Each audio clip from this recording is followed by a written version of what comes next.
lecture. My name is Julian. Today we're going to be talking about the art of reading out loud, in which I'm going to be talking about the philosophy of reading, and in particular, the importance of reading out loud either to yourself or the importance of reading out loud to a loved one.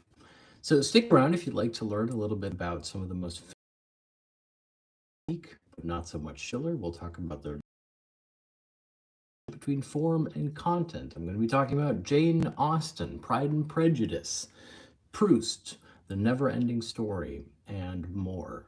If you're curious, this is a weekly live stream that I've been hosting for the past couple of years where I try to create accessible introductions to philosophical and theoretical ideas, including references to literature, cinema, and more. These lectures are entirely open access, so everybody can join in. However, if you'd like to download the accompanying audio files and transcripts, please consider becoming a patron. As a patron, you support these lectures and you can also access additional educational materials. Thank you so much, everybody. I see Anton from Moldova. Thank you so much for your kind message earlier today. Please do drop a comment letting me know where you're joining us from. You can watch either on Instagram, hello everybody, or on YouTube. And like I said, today we're going to be taking a break from Hegel, and I'd like to begin with a very simple argument, which is that I find reading out loud to be tremendously important. But not only important, I find it to be a pleasure. I think that when you read out loud, whether it's to yourself or to others, you can really relish and enjoy, perhaps even inhabit a text more directly. In fact, I would even go as far as arguing that certain texts can only really be fully grasped or enjoyed if you make them part of what used to be called an oral tradition. Think about Proust, for example. Strictly speaking, you could open any page of Proust's writing and find a passage that is a pleasure to read out loud, to recite. An unfolding idea with multiple layered images that reveals itself to you almost like a joke, except without a punchline. In fact, some authors, like Lydia Davis, who's a translator of Proust, has argued reading out loud for others, except in another language, taking words and turning them into other words. And this is, of course, what all reading out loud is. Reading out loud fundamentally is a form of interpretation. The manner in which you interpret the flow of the sentences, the syntax, will also impact the semantics. It's an exchange. It's a gift. When you read out loud, you are doing something for yourself and you are doing something for others. Of course, reading out loud is part of the oral tradition, going all the way back into antiquity. For example, the recitation of Homer. The idea would be that the audience was already familiar with the texts, and so by making minute changes to the delivery, to the pacing, to the various rhetorical structures, the hexameters, the audience would be able to pick up on those creative differences. In other words, by means of recitation of a text, the orator steps into the text, becomes part of the creative process. As we'll hear later in this lecture, this is one of the key dialectical ideas in the children's novel, The Neverending Story, the relationship between the form of the text and the content of the story. However, I thought I'd begin with an interesting anecdote that recently I became aware of thanks to this wonderful newsletter that was given to me at the Wettstein bookstore. It's the newsletter from this Deutsche Literaturarchiv Marbach. And it has a wonderful passage about an author reading by the German playwright Schiller. Now, if you're unfamiliar with Schiller, Schiller is one of the great German romantic writers. His most famous work is also his first work, which is Die Räuber, or The Robbers. And Schiller had a very strong connection, a friendship to the German romantic poet and scientist Goethe. And in fact, Goethe and Schiller were what today would be called a Schiller, who was going to release his second play following the success of Die Räuber. And to inaugurate this new play, he was invited to perform part of it, to essentially read out. It's like you go to a literary festival today and you'll see authors reading from their texts. And so Schiller was invited to read a piece from his new play. However, within minutes, and we know this from one of Schiller's friends who wrote about the event, within minutes it became apparent that the audience was completely uninterested, that Schiller had an unattentive audience, an audience that started to pass around food and drink. And it got worse. As Schiller got into the second part of his reading, the audience was not only openly speaking, but also playing games amongst each other. It was like a classroom that had gotten out of control. Now, luckily, there was a break in the reading, an intermission, and so he reports. He pulled him back and said, "Did Schiller really write the Räuber? Can you really convince me that Schiller is not a fraud? After all, this is the worst play, this is the worst reading that I've ever attended.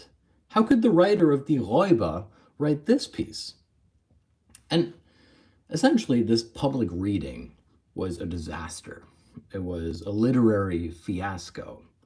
However, as it turns out, it had less to do with the text and much more to do with Schiller's very poor reading performance.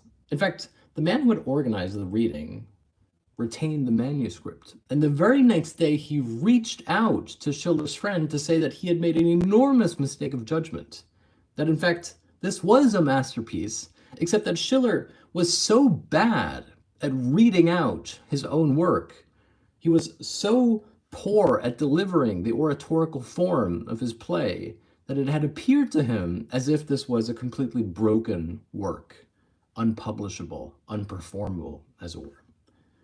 And so in this anecdote, we can see the importance of recitation to the understanding of a work, that a work which is poorly performed, certainly if it is a play, a theatrical production, this problem of reading, which is therefore a problem of interpretation, is one of the key things, one of the key preoccupations that we find, for example, in Jane Austen's Pride and Prejudice. Consider one of the fundamental passages at the end of Pride and Prejudice, in which the letter from Mr. Darcy is read. And now we suddenly realize that not only have we, but also the protagonist, completely. In other words, that the appearance as to Mr. Darcy's character was a subjective misinterpretation based on, as the title suggests, Pride and Prejudice. And that therefore the true Mr. Darcy appears through the contents of this letter, which is read in the book.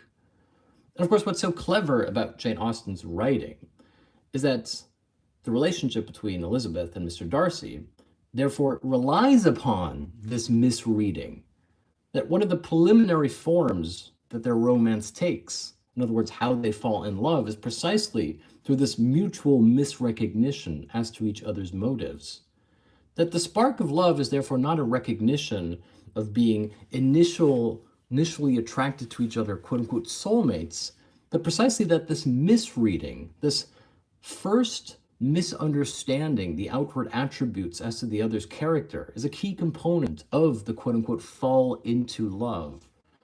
And of course, Jane Austen is interested in how one misperceives a character, how this misperception then becomes necessary for the falling in love, in which one retroactively starts to recompose all the aspects of the other person, but seen through a different light. In other words, Jane Austen is interested from a romantic perspective, if you will, or at least from a social perspective, in the act of reading, or the art of reading, which is a key aspect of all social interpretation. We read each other. Now, perhaps one of the best examples, to my mind, you might recognize this, of the relationship between form and content that occurs in the act of reading as speech, actually comes in The Lord of the Rings. There's a beautiful passage, which you may know from the book or from the films, in which the Fellowship of the Ring is stuck. They are at the gates of the mines of Moria, and they don't know how to proceed. They don't know how to enter into the mines. They don't have the key. They do know, however, as Gandalf, the wizard, has revealed to them, that there is an inscription in the rock. And the inscription in the rock reads, "Speak, friend, and you may enter." And the Fellowship of the Ring on my Patreon, would you, if you're in front of this gate, pondering different keywords, different passwords, seemingly literal interpretation of the text read out loud, that the true meaning of the riddle reveals itself. Namely, speak friend and enter does not mean speak the password. It literally means speak the word friend and enter, which, if I'm not mistaken, in Elvish is in fact the password. And this can only be grasped or understood in its truth when one reads it out loud in Elvish. Therefore, we have a fundamental relationship between the form and the content. The form, which appears to be an imperative declaration, speak, friend, and enter, also contains the clue as to the content of the message, which is that the password is itself the word friend. And you can make this argument about the relationship between the text as the object of reading and the subjective reader of the text as a relationship between form and content, all the way back, by going all the way back to antiquity. In fact, this was one of the central arguments that the sophists had. Today we know the sophists, the pre-Socratic and movement of the sophists, primarily through a pejorative lens. This has to do with the fact that Plato, in his Socratic dialogues, usually tends to uphold the idea of the sophist as the enemy of the philosopher. That the philosopher is the one who is engaged in the pursuit of truth, in other words, the ideal or pure form, and that the sophist is someone who has debased this pursuit by means of turning rhetoric and oratory into a mere craft which can be sold or taught to others for a price. And yet, fundamentally, this denies one of the key aspects, one of the logical aspects of sophism, which Plato, of course, or Plato through Socrates found to be even more problematic. And this was that the sophists believed that speech could itself create truth or meaning. In fact, they took it quite literally. Part of the early pre-Socratic writings say that when you say the word carriage, a carriage would literally appear in your mouth or on your tongue. Of course, when you read that, you think to yourself, that makes no sense. If I say the word dog, it doesn't mean that I start barking. And yet what the sophists meant was that they were putting an enormous, if you will, emphasis. In fact, the sophists here predate the Kantian and Fichtian positions apropos the positing of the I, the Ich, the subjective position and the importance thereof. Plato's philosophy, of course, was radically, let's say, it radically emphasized the idea of a pure, non-subjective form. And the idea that the sophist would therefore emphasize the notion of truth as being a subjectively posited position was antithetical to the Platonic system. In fact, one could even argue, as I have before, that the entire Socratic system which Plato lays out is the first attempt to systematize what he believed to be a heresy, if you will, in human thought, which was the popularity of sophism. And so essentially we have two aspects of sophism. First, we have the idea that sophism is about teaching how to speak. It's about teaching oratory and rhetoric so that everyone could benefit. It's something you would see today, like learn how to be a public speaker. But then there's the metaphysical proposition of the sophists, which is that to subjectively posit something is to make it real, to speak it in the world. That therefore subjective utterances are not merely a debased form deriving from an ideal content, but that content itself is something which is subject to the utterance of subjective form. It's radically antithetical to what Plato would pull of this. One could, for example, take a leap towards the Neverending Story, which is one of my absolute favorite texts and films. And in the Neverending Story, and I don't know if you're familiar with it, so I won't try to summarize too much, excuse me, but in the Neverending Story, we essentially have a young boy. I can't remember his name. I believe his name is Sebastian. A young boy who visits a bookseller. And the bookseller is reading a book which he says is forbidden because it is too dangerous. Of course, this very prohibition piques the young boy's interest, and he steals the book and takes it with him to school. And he starts reading the book in the attic. And as he's reading this book, he makes a very uncanny realization, which is that he himself, as reader, starts to feature in the book. And when I say uncanny, I really mean that in a distinctly Freudian sense. It's the double, it's the encounter of oneself in a doubled or refracted form that is quite jarring and frightening, indeed uncanny at first. So it first appears to be a normal fantasy novel. We have a young boy, Atreyu, who's a kind of hero figure, and he has to fight against an unspeakable, universal substance of evil, nothingness, which is consuming the realm. And Sebastian, if that is his name, is reading this novel, and he's simply consuming it. In other words, he's a passive reader, he's a passive recipient of the plot. And yet, the first sequence in which he encounters himself is one in which Atreyu, the protagonist of the book, speaks with an oracle young boy, the reader reflected. And what's so interesting about that is that essentially, not only is the protagonist supposed to be symbolic for the reader, and consider here, first of all, that there's a meta aspect. After all, you yourself are reading the text in which a young boy is reading a text about another young boy. In other words, we already have here a downward spiral, a mirroring effect. It's that the young boy encounters himself in the novel and realizes as the plot continues that he himself as reader is integral to the content and the unfolding of the never-ending story. In fact, what happened, Kingdom of Fantasia, I believe it's called. And Atreyu finds himself in the chambers of a young princess who tells him that he is not the savior, that he cannot save her. Instead, he has brought to her the only boy who can save her. This boy is, of course, the reader of this fictional book, Sebastian. And in a deeply uncanny sequence, which I would say in the movie is even more uncanny, the princess breaks the fourth wall and starts speaking directly to the little boy who is reading, telling him to say her name. In other words, to break the fictional divide between his world, that of the reader who stands outside the fantasy novel, and herself, a character in the novel.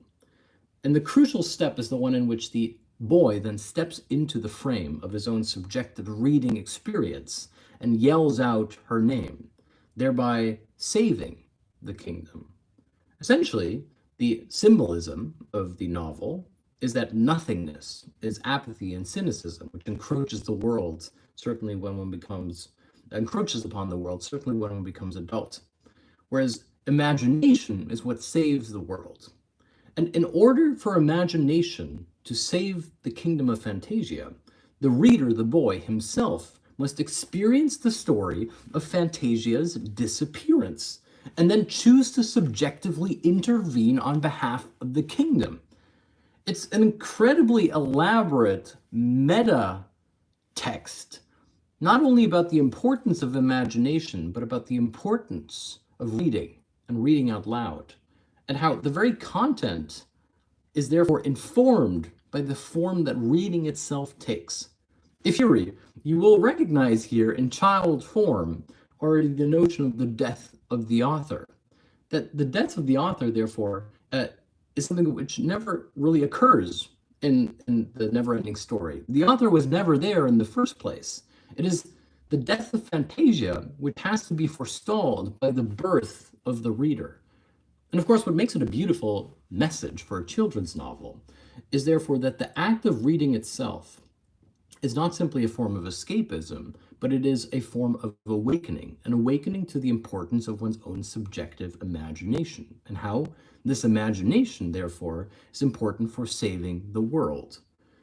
It's a great line. I don't know exactly if it goes back to Lenin or if I'm misquoting this, but it's to say that fundamentally what is intolerable could be made to be better. That fundamentally, therefore, imagination is the power to understand one's complicity, that in choosing not to act, one therefore fundamentally acts. Imagination means that that which has not yet been done is simply that which has not yet been thought. And that the reader, therefore, is not simply the passive consumer of the text, inasmuch as the subject is not the passive consumer of reality, but an active participant in the creation thereof. This is why reading fundamentally is so important, because reading, like writing, is an act of self-creation. We read ourselves into existence in the same way that we write ourselves into existence. Now, this is also why I believe, and this is sort of my own argument, that reading out loud is fundamentally an act of love. That those people we love and cherish most are usually precisely those people we read out loud to, whether it's our children, whether it's our siblings, whether it's our lovers. In fact, even if you go to Jane Austen's novels, or like Mansfield Park, for example, you'll see that there's always an erotic undertone to this act of reading. That when one reads, one therefore briefly sets aside one's own personal self, one steps into another person. In fact, one could say that when you read, you become subject to another person, not just subject to the text of the author, but subject to the listener, to the interpreter. It's almost like a performance. It's like playing music. It's a recitation. This is also why, for example, in the 19th century, Tieck, who was the father of Dorothea Schlegel, was one of the key, and perhaps one of the most famous orators when it came to reading texts and plays out loud. He was so good at reading texts out loud that there would be events that would be organized, first in Vienna, more private events, but then later larger events in Dresden, where people would come simply to hear him read the experience, what it meant to listen and discover a text when performed by someone who knew the play or the text intimately. And I think we see this today. Not only do we see a resurgence of audiobooks, but also the very idea that reading out loud is its own form of pleasure. And hearing someone read out loud is a form of pleasure. Think about the recent project, I believe was by the BBC, where actors with such distinctive voices like Benedict Cumberbatch or Stephen Fry read out loud letters to the editors. A letter, of course, to an editor specifically, is a type of text that has a performative theatrical quality to it. There's a certain pleasure that consists in the writing of such texts. For example, in my own family, we discovered, this was a much cherished text, wrote a complaint for connection tonight. As you can see, I'm staying in a lovely historical building in downtown Freiburg, but the internet connection is a little bit to be desired. And so this letter from my grandfather, he complains about the neighbor, about the mysterious buzzing and sawing noises that he experiences next door, which we then later in the letter realize to be a reference to the neighbor who snores with his window open, etc. It's such a joy to read that within our family it became a family tradition to read this letter out loud to each other. That therefore, the key aspect of this letter, I should note, is that it was never sent. That the joy of this letter was write a complaint in such a beautiful prose and theatrical form that in the performance of the letter and the familial complaint, a family tradition was born. This is the type of attentive listening and performance that was more common in the 19th century than it is today. But I think that we experience it more, for example, with the reading out loud of the letters, or the big read, the project where actors such as Tilda Swinton would read out loud or perform chapters from Moby Dick. That often some of the great works of literature, which we find to be somehow inaccessible, suddenly come alive to us when interpreted, not by someone who explains them to us, but by somebody who performs them to us, who reads them to us. In fact, as I said in the beginning of this lecture, I believe that reading out loud is not only an act of love, but it is also something which is deeply pleasurable to do oneself. In fact, Tieck, who I mentioned earlier, was often said to read out loud passages to no one in particular. In fact, there's a comical, I was made aware of this recently in a text I read. Again, this is the wonderful. And think about that. Everyone has read out loud at a certain point to their partner, their loved one, or their children, only to find that they have fallen asleep, and that you continue to read the text because it rolls off the tongue, because it's so pleasurable to read. This is not simply the joy of hearing yourself speak, which would be a narcissistic endeavor. I believe fundamentally it's that we inhabit texts more directly when we experience them by means of reading them aloud. In fact, a very easy way to memorize texts, or to at least know them for an exam, is often to read them out loud. That when we read a text silently, we hold the text at arm's length. When we read a text out loud, we start to inhabit it, we start to own it. In fact, I think many authors have written about the fact that they taught themselves how to write by reading other texts out loud. It's a form of transcription. It's like you could write down the words or you could repeat them to yourself. And of course, as I said at the beginning of this live stream, this is part of the oral tradition, if you will. This is part of the transmission of text amongst communities. It is how you keep texts and poems alive. Lyricism, after all, was fundamentally about finding the melody within texts. Hence why it's no surprise today that perhaps the genre in which out loud reading is most alive is precisely poetry. Poetry is a form of text that practically demands to be read out loud, either privately or publicly, to relish the way in which the words develop and flow, to understand the sonar qualities of the words, how they sound, how they taste, because I believe that words can taste a certain way. Words have color. We use each and every one of our senses when we read a text out loud. And so fundamentally to me, to go back to my earlier argument, I believe that when we read out loud to someone else, it is an act of love. Because for a moment we make ourselves subject to the text, and we make ourselves subject to another. For example, Karl Lagerfeld, the German designer who had a little bit of a problem when it came to weakness. He didn't like showing himself weak to others. Fundamentally and categorically refused to ever read out loud to anybody. He was asked in an interview if he could briefly read from a text, and he very quickly said, "I never read out loud. I don't allow it to myself." And this is interesting because Lagerfeld was a prolific reader. In fact, he supposedly had a library of 300,000 books. Consider a very large bookstore might have an inventory of about 30,000 books. This is a very large library indeed. It almost boggles the mind. And yet such a voracious reader didn't want to be seen or known, or certainly captured on camera, as being someone who would read out loud. After all, reading out loud is intimate.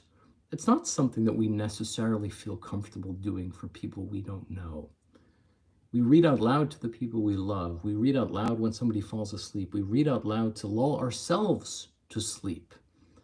To reference once again Lydia Davis, wonderful author and translator, out loud are aspects of the text that one swims in, almost like a form of falling asleep. In fact, within Proust's very writing, this act of reading is always a form of falling asleep. The very beginning of Proust's epic In Search of Lost Time starts with him going to bed early, that he falls asleep whilst reading a text. In the instant in which the young narrator falls asleep, he realizes the Neverending Story, the refraction of the reader by the reader who is falling asleep, who sees the projection of images on the wall of his childhood bedroom through a lantern with moving images. And these moving images tell the story of another book which he has read, which then leads to a reminiscence about reading and the experience of reality. And so in the process of falling asleep, the author wakes to discover that he is falling asleep because he is reading, only to then see another story told on the lamp projected onto the wall, which reminds him of how he used to read and how he used to therefore experience reality as such. The act of reading, therefore, has the duplicitous, in fact paradoxical nature of, on the one hand, lulling us to sleep, but also making us more aware as to our surroundings. There's an absolutely beautiful passage in Proust where he writes that everything else was a distraction. Too much sunlight, not enough light in the house, being called inside for dinner, etc. And yet he says fundamentally as an adult, he doesn't remember or recall the text he was reading particularly well. He remembers the surroundings in which he was reading. He remembers the sounds, he remembers the smells, he remembers the light, he remembers the details of the rooms in which he was sitting and reading. In other words, the paradox is that whilst he was immersed in his text, he was actually passively absorbing everything around him. And that by means of remembering these texts, what is accessible to him is not the content thereof, but the form in which the reading itself took place, which is another way of saying that he remembers the past not directly, but indirectly, by means of all of those moments in which he was trying not to be present as a young child. It's a distinctly Proustian recollection, because it's about the act of reading, but it's really about the act of remembrance. How remembering is never something that we do directly, it's something that we do indirectly. And that reading is therefore not just a symbol, but a metaphor for this indirect access, or in other words, a text, a story. And so it's not enough to simply use the cliched argument that when we read, we understand somebody else's point of view. It's that we're always subject to the interpretation of our own point of view, which is another way of saying that we have to interpret and read our own life as a text. We understand retroactively that which we have done, but only shaped through the experiences that we have undergone. Fundamentally, therefore, what it means to be alive is to perform our life for ourselves, to read our lives out loud to ourselves and to others. Who we are and who we become to others is therefore an act of reading. It is an act of interpretation of who we are in the world and how we would like to be interpreted by others. Be joy. I would encourage you to take a text and to briefly taste the words, to hear their sonorous quality, to take a text and simply spend a moment pretending that you're reading it out loud to somebody or to yourself, to find a passage you enjoy and to tell a loved one that you would like to read it to them, to share in that moment of discovery in which a text comes alive. Or you could be walking across the street. You could read the things you see out loud, the street names, the shop fronts. There's text all around you. In fact, a lot of these texts you're already reading out loud to yourself in your mind. And so by embracing the manner in which text is shaping your reality, you become aware of the way in which reading is around you all the time. Fundamentally, I would also say that to read out loud to somebody is perhaps one of the most romantic and comforting things you can do. To sit together, to have the attention, to share a book, to share an idea, to read out a funny passage from the newspaper, to read a poem to each other. That fundamentally, when we read to somebody, it is a gift. We are giving them a gift, but it is a gift in which we share ourselves. It is the gift of having an intimate connection with someone through the written word. And so what I'd really like, pleasures of reading, is the apologies once again to YouTube for the losing the connection. You can download these lectures on YouTube as well, not YouTube, on Patreon as well. That in reading out loud, therefore, tradition, but above all, a human tradition, that when we read texts out loud to ourselves or to others, we therefore share something very special. And that one of the most important acts of reading is therefore the act of reading out loud. In other words, that the art of reading is fundamentally the art of reading out loud. Thank you so much for listening today. I very much hope that you'll join me next week for this live stream lecture. Until then, have a wonderful week